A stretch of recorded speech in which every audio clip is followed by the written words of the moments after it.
తాకట్టులో ఉన్న బంగారాన్ని విడిపించి ఆ రోజు ఆన్లైన్ రేటుకే మేము కొంటాం. Sharma gold company. నమస్తే, నేను మీ జాహ్నవి. కాంట్రవర్సీ టాక్ మరి స్పెషల్ ఇన్ఫర్మేషన్ మనకు అందించడం కోసం మనతో ఉన్నారు బ్రహ్మశ్రీ నానాజీ పట్నాయక్ గురువు గారు. మరి చక్కగా గ్రహణానికి సంబంధించి ఒక్కసారి గురువు గారి మాటల్లో డీటెయిల్ ఇన్ఫర్మేషన్ తెలుసుకుందాం. నమస్తే గురుజీ. శ్రీమాత్రే నమః. గురుగారు, ఇప్పుడు ప్రెసెంట్ మనం చూస్తుంటే ఎక్కడ చూసినా గ్రహణం ఫేవర్ నడుస్తుందని చెప్తాను. ఎందుకంటే ఎక్కడ చూసినా గ్రహణం రాబోతోంది. అసలు ఒక్కొక్క ఇన్ఫర్మేషన్ మనం చూస్తుంటే గ్రహణానికి సంబంధించి గ్రహణం రాబోతోంది కాబట్టి ఈ 4 రాసుల వారికి అద్భుతంగా అమోఘంగా ఉండబోతోంది. మిగిలిన రాసులన్నీ కూడా నాశనం అయిపోతున్నాయి. ఏంటి అసలు అంటే కొన్ని రాసుల వారికి బాగుంది అన్నప్పుడు, కొన్ని రాసులకి బాలేదు అన్నప్పుడు తెలియకుండానే మనుషుల్లో ఒకలాంటి భయం ఏర్పడుతూ ఉంటుంది. అయితే ఇక్కడ ఏంటంటే కొంతమంది ఒకలాగా ఇన్ఫర్మేషన్ ఇస్తూ ఉన్నారు. ఏది నమ్మాలో ఏది నమ్మకూడదో అర్థం కావట్లేదు. అంటే ఒక గ్రహణము నిజంగా జీవితాన్ని మార్చేస్తుందా? నిజంగా గ్రహణం అసలు ఎందుకు ఇంత ఇంపాక్ట్? గ్రహణం అనేసరికి ఎందుకు ఇంత భయపడాలి? నిజంగా భయపడాల్సిన అవసరం ఉందంటారు? ప్రతి ఒక్కరికి ఉందా? నిజంగా మన భారతదేశంలో ఆ గ్రహణం ఇంపాక్ట్ ఉండబోతోందా? పూర్తి ఇన్ఫర్మేషన్ ఇవ్వండి. ఒక విషయం గుర్తుపెట్టుకోండి అమ్మా, గ్రహణం అనేది ఎలా ఏర్పడుతుంది? రవిచంద్రుల యొక్క స్థితిగతులు నోడ్స్కి, అంటే రాహుకేతువుల్ని నోడ్స్ అంటారు, అంటే ఛాయాగ్రహాలు అంటారు. అంటే గ్రహాల రూపంలో కనబడవు అవి, ఛాయ. సౌత్ నోడ్, నార్త్ నోడ్, ఈ నోడ్స్కి ఈ రవిచంద్రులు ఎప్పుడైతే వస్తారో ఆ షాడో పడ్డం వల్ల వస్తుంది. దీన్ని మనం కరెక్ట్గా అర్థం చేసుకోవాలి. మహర్షి దీన్ని చెప్పినటువంటి విధానం ఏమిటి? ఒక్కసారి మనకి రవిచంద్రుల్ని లలితాసహస్రనామాలు ఏం చెప్తున్నాయి? తాటంక యుగలీభూత తపన ఉడుప మండల అంటుంది. అమ్మవారి తాటంకములేనట రవిచంద్రులు అంటే. తాటంక యుగలీభూత తపన ఉడుప మండల, తపన మండలము ఉడుప మండలము అంటే రవిచంద్రులు. మీరు దీనికి ఒక చిన్న ఇది కూడా ఉంది, ఇది మీకు ప్రస్తావన వచ్చింది కాబట్టి చెప్తున్నా, తాటంకం ఎలాగా అనడానికి. ఒకసారి కామాక్షి అమ్మవారి యొక్క ఆలయంలోకి ఒక రాజుగారు వెళ్తున్నారు. బయట ఒకతను మహా అమ్మవారి భక్తుడు, ఆయన ముద్ర వేసుకొని చక్కగా ఆనందాన్ని అనుభవిస్తున్నాడు. అమ్మవారి యొక్క స్వరూపాన్ని వీక్షించుకుంటూ అమ్మవారి గురించి అద్భుతంగా అనుభవిస్తూ ఉన్నాడు. అందరూ లేచి నిలబడ్డారు రాజుగారు రాగానే. ఈయన మాత్రం నేర్చినప్పుడు రాజుగారికి ఒక ఈగో ఉంటుంది. ఏమిటి ఇది, ఎవరు ఇలా ఉన్నాడు? వాళ్ళు ఏం చేసి, ఏదో ఉన్మత్తుడండి, ఏదో అలా దేంట్లో ఉంటాడు, మీరు పట్టించుకోండి. లోపలికి వెళ్ళిపోయి పూజ అయిపోయింది. కామాక్షి అమ్మవారి ఆలయంలో బయటకు వచ్చాడు. ఇంకా అలాగే ఉన్నాడు. ఆయన తట్టిలేపాడు. వీళ్ళందరూ అన్నారుగా, ఏంటి చూద్దామని.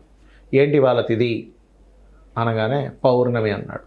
పౌర్ణమా, సరే నేను రాత్రికి వస్తాను, నువ్వు నాకు పౌర్ణమి చంద్రుడిని చూపించు అని వెళ్ళిపోయాడు రాజు. వాళ్ళందరూ వచ్చి, ఏమిటయ్యా ఈరోజు అమావాస్యను పౌర్ణమి అంటావు ఏమిటి, నీకు ఏమైనా బుద్ధి ఉందా, రాత్రికి ఎలా చూపిస్తావు, చూపించకపోతే నీ శిరస్సు ఖండిస్తాడు రాజు, ఎలా చూపిస్తావు? నాకేం తెలుసు, అమ్మవారు నా నోటితో పలికించింది, అమ్మవారు చూసుకుంటుంది, అమ్మవారు చూసుకుంటుంది. పౌర్ణిమ అమావాస్య నా నోటి నుంచి అమ్మవారు, మనకి నేను ధ్యానంలో ఉండగా అమ్మవారి ముఖం కనిపిస్తుంది అలా అని అన్నాడు ఆయన. అంటే భగవంతుడి మీద ఉండేటువంటి విశ్వాసం ఎంత గొప్పదో చూడండి. రాత్రికి రాజు వచ్చాడు అంటే అదిగో పౌర్ణమి అన్నాడు. అమ్మవారు ఇలా చూపించగానే తన యొక్క చెవు కమ్మని విసిరింది అక్కడ, అది పౌర్ణమిగా మారిపోయింది. అంటే ఏమిటి, ఇక్కడ మనం ఎందుకు ఈ విషయం చెప్పానంటే, మీరు గ్రహణం వల్ల అదైపోతుంది ఇదైపోతుంది అనే దానికంటే కూడా అమ్మవారి యొక్క తాటంకములు రవిచంద్రులు అనే భావంతో మొట్టమొదటిగా ఉండండి మీరు. అమ్మవారి తాటంకములు అనే భావంతో ఉంటూ ఈ రెండు ఒకే ఈక్వల్ దీంట్లోకి వచ్చాయి. రవిచంద్రులు ఆ నోట్స్ వచ్చాయి అంటే ఆత్మ మనస్సు కారకుల యొక్క స్థితిగతులు వచ్చింది. వచ్చినప్పుడు మహర్షి మనకేం చెప్పాడు? ఆ రోజు నాయన, నువ్వు ఆ సమయంలో నువ్వు ఏదైనా జపం చేస్తే నీ యొక్క పూర్వజన్మ కర్మ తొలగుతుంది అని చెప్పారు. జ్యోతిష్ శాస్త్రంలో అది ఉండే స్థానాన్ని బట్టి ఈ విషయంలో జాగ్రత్తగా ఉండండి అని చెప్పారు. కానీ మొత్తం మసి నాశనం అయిపోతారు, అమ్మేసుకుంటారు, నేల నాకేస్తారు, ఇలాంటివి ఏమీ లేవు. అంత భయంకరంగా ఏమి ఉండదండి. ఇన్వెస్ట్మెంట్స్ జాగ్రత్తగా ఉండండి. కొంచెం ఈ సిగ్నేచర్స్ చేసేటప్పుడు ఈ 40 రోజులు జాగ్రత్తగా ఉండండి. ఇంతే కానీ అమ్మ బాబోయ్ ఇంకా మీకు ప్రాణాంతకమైనటువంటిది ఇబ్బంది కాదు. అవన్నీ ఏమిటంటే, ఇప్పుడు మనకి మనం చూడండి, ఒక 9-10 నెలల క్రితం మనం ఒక వీడియో చేసాం. రాహు మీనంలో ఉన్నాడు, జల విపత్తులు వస్తాయి. కేతువు కన్యారాశిలో ఉన్నాడు, భూమికి సంబంధించినవి స్ట్రక్ అయిపోతాయి, పెద్దగా పెరగవు అని చెప్పుకున్నాం. ఇప్పటికీ ఆ వీడియో తీస్తే ఉంటుంది. అవునా? ఎందుకు? ఈ గ్రహాలు ఉండే స్థితి అది, ఈ ఛాయాగ్రహాలు ఉండే స్థితి ఇది. అంతేగాని ఎంతసేపు మనం జన్మజాతకం మీద అలా అయితే ఇంక ప్రతిసారి మనకి సంవత్సరానికి 4 గ్రహణాలు వస్తాయమ్మా, 4 గ్రహణాలు వస్తాయి. ఇప్పుడు ఈ భూమి మీద ఉన్న వాళ్ళందరూ ఎప్పుడుగా అయిపోవాలి కదా మరి. చిన్న లాజిక్ ఆలోచించండి. ప్రతి సంవత్సరం 4 గ్రహణాలు. అవును. ఇప్పుడు కొన్ని వేల సంవత్సరాల నుంచి కొన్ని లక్షల సంవత్సరాల నుంచి భూమి నడుస్తుంది. మరి భూమి మీద ఇంకెవరు ఉండకూడదుగా. ఇంకొక విషయం కూడా నేను చూసాను గురువు గారు, అదేంటంటే మహాభారతం కన్నా ముందే వచ్చినటువంటి ఒక గ్రహణం మళ్ళీ ఇన్ని వేల సంవత్సరాల తర్వాత, ఇన్ని లక్షల సంవత్సరాల తర్వాత మళ్ళీ రాబోతోంది అని. అంటే ఒక విషయం చెప్తానేనండి అమ్మా, థంబ్నెయిల్స్ అనేటువంటివి వీళ్ళు క్రియేటివ్గా చేసేవాళ్ళు చేస్తుంటారు. మహాభారతాన్ని ముందు వచ్చి మళ్ళీ ఇప్పటిదాకా రాకపోవడం ఏమీ లేదు. వీళ్ళు ఏంటంటే జస్ట్ అట్రాక్టివ్గా పెట్టడానికి జనాలకి జస్ట్ అట్రాక్టివ్. నిజంగా ఆ ఇన్ఫర్మేషన్ కరెక్ట్ కాదంటారు. అది నేనైతే మహాభారతం అంటే ఇప్పుడు ఏంటమ్మా కొన్ని వేల సంవత్సరాల క్రితం జరిగిన విషయం, అప్పటి నుంచి ఇప్పటి వరకు ఆ గ్రహణం రాలేదు అనడానికి మనం చెప్పలేము. అలా అని కాదు. ఒకటేంటంటే ఈ గ్రహణం ఏ ఎఫెక్ట్ ఇస్తుంది, ఏ జపం చేసుకోవాలి, మీకుండేటువంటి ప్రాబ్లం నుంచి ఎలా బయటపడాలి, దిస్ ఈస్ ద గ్రహణం కాన్సెప్ట్. అంతేగాని భయపడుకుంటూనో అమ్మో ఏదో అయిపోతుంది అనేటువంటిది కాదు. ఏ విషయంలో జాగ్రత్తగా ఉండాలి, అమ్మవారిని ఎలా ఆరాధించాలి, ఈ దీంట్లో ఉండండి మీరు. అంతేగాని ఆ థంబ్నెయిల్ చూసో లేకపోతే ఇంకోటి ఏదో అన్నారని ఇవి కాదు. మీరు ఏ గ్రహణం వచ్చినా ఇప్పటి నుంచి ఒకటే. ఇప్పుడు మనకి 18వ తేదీ చంద్రగ్రహణం వస్తుంది, అక్కడ నుంచి 15 రోజుల తర్వాత సూర్యగ్రహణం వస్తుంది. ఈ చంద్రగ్రహణం మన ఇండియాలో కనబడదు. చంద్రగ్రహణం ఇండియాలో లేదు. ఎందుకు? 6 గంటల 12 నిమిషాల నుంచి 10 గంటల 17 నిమిషాల మధ్యలో ఉంటుంది ఉదయం పూట. ఉదయం పూట ఉంటే మనకి చంద్రుడు కనబడ్డు, బయట దేశాల్లో ఉంటుంది. మరి దీని ప్రభావం ఏమిటి అంటే జలరాశుల్లో ఉండే రాహు ఆల్రెడీ మనం 9-10 నెలల క్రితం ఏదైతే చెప్పామో అది జరుగుతుంది. ఇంకో 6-7 నెలలు దాని ప్రభావం ఉంటాయి జల సంబంధంగా. అది దాని ప్రభావం, అంతేగాని మరొకటి ఏమీ కాదు. ఇది మీరు అర్థం చేసుకొని అమ్మవారి యొక్క స్వరూపమైనటువంటి రవిచంద్రుల్ని భావన చేసుకుంటూ మీరు జపం చేసుకొని మిమ్మల్ని మీరు ఉద్ధరించుకోవాలి, కానీ అనవసరంగా భయపడడానికి గ్రహణాలు కాదు అని చెప్తాను నేను. అయితే ఈ సందర్భంగా ఇంకొక ప్రశ్న అడగారు గురుగారు. ఒకానొక టైంలో గ్రహణ మొర్యని విపరీతంగా వచ్చేది. అవునమ్మా. సో ఈ మధ్య కాలంలో నిజంగా చూస్తే అలాంటి సంఘటనలు మనం చూడట్లా, అలా ఎవరికి రావట్లేదు, తగ్గాయి, బాగా తగ్గాయి. మరి ఒకప్పుడు విపరీతంగా దాన్ని నమ్మేవారు, విపరీతంగా వచ్చేవి కూడా.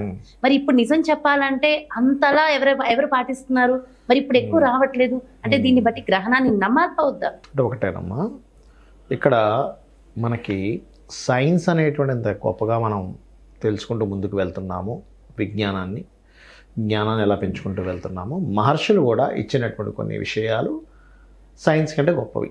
నేను సైన్స్ని తక్కువపరచట్లేదు, సైన్స్ని ఎంతో గౌరవిస్తాను. ఎందుకంటే మనం చదువుకున్న వాళ్ళం, మనం ఏమి చదువులేని వాళ్ళం కాదు. సైన్స్ అంత గొప్పది. మనం ఇప్పుడు ఫోను తయారు చేసాడు ఒక సైంటిస్టు, ఇక్కడ నుండి ఎక్కడో ఉన్న వ్యక్తితో మనం మాట్లాడుకున్నాం కదా చక్కగా, అది సైన్సేగా. మనకి సైన్స్ అనేది ఏంటంటే ఉన్న విశ్వాన్ని ఇది ఎందుకు ఇలా జరుగుతుందని చెప్తుంది సైన్స్. మనకు గాల్లో ఏం కనిపించట్లేదు, కానీ గాల్లో కొన్ని తరంగాలు తిరుగుతున్నాయి. ఇది ఎలా ఉన్నాయి ఏంటని సైన్స్ చెప్తుంది. రేడియో తరంగాలు కావచ్చు, మన ఫోన్ సంబంధించిన సిగ్నల్స్ కావచ్చు, ఇవన్నీ వెళ్తున్నాయి. కనబడినంత మాత్రం లేవని కాదు. అలాగే అనేకమైనటువంటి విషయాల్ని మహర్షులు మనకి చెప్పారు. ఈ యొక్క గ్రహస్థితులు ఇలా ఉన్నప్పుడు ఇటువంటి గర్భవతులు జాగ్రత్తగా ఉండాలి. ఆ ఒక్క 2-3 గంటలు మిమ్మల్ని ఏ మహర్షి కూడా మీ ఆ 2-3 గంటలు ఒక రాయిని పట్టుకొని నిలబడండి, లేకపోతే కాళ్ళు పైకి తల కిందకి ఆసనం వేయండి, లేకపోతే మీరు ఇంకోటి ఏదో చేయండి, కష్టమైన పని ఏం చెప్పలేదుగా. కష్టమైన పని ఏమైనా చెప్పారు? అమ్మ నిప్పుల మీద ఏమైనా నిలబడ్డామని చెప్పాడు మహర్షి. ఆ గ్రహణ సమయంలో రెస్ట్ తీసుకోండి అని చెప్పినప్పుడు దాన్ని అదేదో పెద్ద విచిత్రమైనటువంటి విషయంలాగా ఇలా ఎందుకు ఉండాలి గర్భంతో ఉన్న స్త్రీ అని అడగడంలో అసలు అర్థమేముందంట. నేను చాలామంది ఏంటంటే అమ్మా నువ్వు ఆ టైంలో చక్కగా నువ్వు రెస్ట్ తీసుకో, ఇది కూడా తప్పేనా మహర్షి చెప్పడంలో? పోనీ నిప్పుల మీద నడవాలి,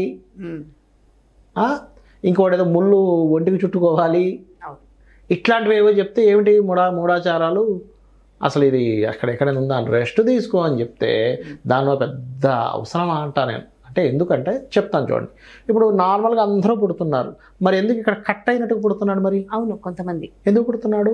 లోపల ఎవరైనా కత్తితో కట్ చేస్తున్నాడు, లోపల కడుపులో దూరేవాడైనా, దాన్ని గ్రహణం మొర్రి అంటారు. మరి అందరికీ వస్తుందా? దీని మీద రీసెర్చ్ చేస్తాయంటే కేవలం ఆ గ్రహణం పట్టే సమయంలో వాళ్ళ లగ్నం నుంచి 5వ స్థానంలో అంటే సంతాన స్థానంలో గ్రహణం ఏర్పడినప్పుడు, ఇప్పుడు గ్రహణం వృశ్చిక రాశి వారికి 5వ స్థానంలో ఏర్పడుతుంది, మీన రాశి వారికి 5మాధిపతి వచ్చి లగ్నంలో ఏర్పడుతుంది. అంటే మీన లగ్నం ఆరు మీన రాశి, వృశ్చిక లగ్నం ఆరు వృశ్చిక రాశి. గ్రహణం ఎక్కడైతే ఏర్పడుతుందో అక్కడ వాళ్ళు పొరపాటును కూడా ఈ కటింగ్స్ చేయడము, కత్తెరలతో కట్ చేయడము, కూరగాయలు తరగడము, కత్తిపీట మీద చేయడము చేయొద్దు అంటారు ఆ టైంలో. అలా గనక ఎవరికైతే ఏర్పడుతుందో వాళ్ళ జన్మ జాతకాల్లో కూడా పంచమ స్థానము ఏదైనా వైకల్యంతో పుట్టేటువంటి యోగాలు ఉంటాయి కొంతమందికి, పంచమాధిపతి అంటారు. అంటే 5th లార్డ్ కనుక వైకల్యంతో పుట్టేటువంటి యోగాలు ఉంటే అప్పుడు వారికి అలా ఏర్పడుతుంది, కానీ అందరికీ అవ్వదు. అది సమ్ కాంబినేషన్స్ ఉంటాయి, దానికి సమ్ రీజన్ ఉంటుంది. ఇప్పుడు టీటీ ఇంజెక్షన్ కొంతమందికి పడదు, అలాంటి టీటీ ఇంజెక్షన్ తప్ప కాదు కదా. వంకాయ కూర అందరికీ పడదు, కొంతమంది పడితే కొంతమందికి పడదు, కూర తప్ప. మీ బాడీ దాన్ని యాక్సెప్ట్ చేయట్లే. అలాగే కొంతమందికి ఏంటంటే కొన్ని స్థానాల్లో కొన్ని గ్రహాల యొక్క స్థితి ఉన్నప్పుడు కొన్ని సందర్భాల్లో స్త్రీలను ముఖ్యంగా జాగ్రత్తగా ఉండమన్నారు. అది వాళ్ళకి బాగుండడానికి చెప్పారు, పుట్టే పిల్లలకు బాగుండడానికి చెప్పారు, అంతేగాని అక్కడ ఏమీ పెద్దగా ఏదో చేయమని చెప్పలేదు. కూర్చోమ్మా, నిద్రపోమ్మా, కాసేపు రెస్ట్ తీసుకోమ్మా అని చెప్పారు. అయితే కొన్ని రాసుల వారికి మాత్రం అస్సలు బాగోదు, కొన్ని రాసుల వారికి పట్టిందల్లా బంగారమే గ్రహణం నుంచి అని కూడా అంటున్నారు.